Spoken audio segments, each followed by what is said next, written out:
President Trump is putting rogue regimes on notice, calling out North Korea, Pakistan, and Iran within the span of just 1 week, the beginning of the new year. But it's more than tough talk because the administration is getting ready to take some action. So what kind of message is this sending to the rest of the world? Here now to weigh in is national security and military analyst Dr. Rebecca Grant. Thank you very much for joining us this morning.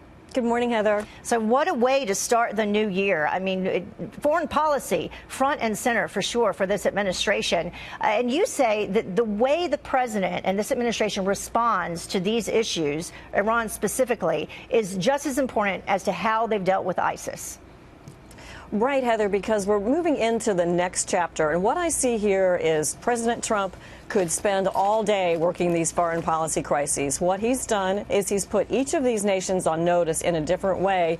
He's not risk averse in the way that Obama was. Trump calculates the risk, and he's willing to look for a better deal. Obama didn't necessarily see options, but Trump always wants to see a new angle. Yeah, we constantly heard with President Obama's administration this issue of leading from behind. Very clear that President Trump is going to do the exact opposite. Specifically with what he's dealing with in terms of Iran. Let's take a look at one of his latest tweets on Iran. He said, "Such respect for the people of Iran as they try to take back their government or their corrupt government. You will see great support from the United States at the appropriate time." So what do you think that means?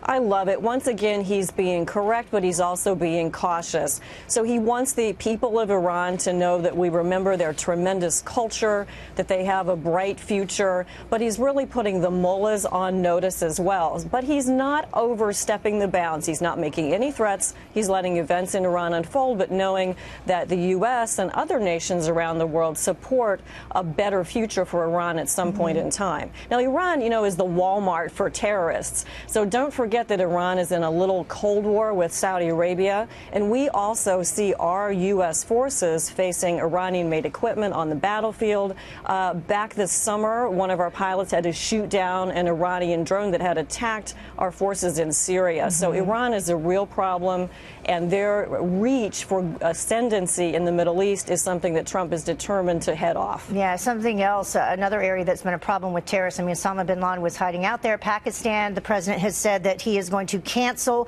the security assistance to Pakistan. What's your thoughts on how he's dealing with that? This is another very careful tweet. Read every word. He's put them on notice, but as we know, we do have a good, quiet relationship with the military of Pakistan. We could not do those operations in Afghanistan without some of the logistics and other assistance that comes through Pakistan. That said, Trump's Afghanistan strategy won't succeed if Taliban, ISIS, and others can go across that mountain border into Pakistan. He wants Pakistan to clamp down on that border. He is positioning for a better deal in the U.S. relations with Pakistan. Much more to come with Pakistan. All right, Dr. Grant, thank you so much for joining us. We appreciate it. We didn't even have time to get to North Korea. So much on the plate already for the new year. Appreciate your insight as always. Thank you, Heather. Thank you.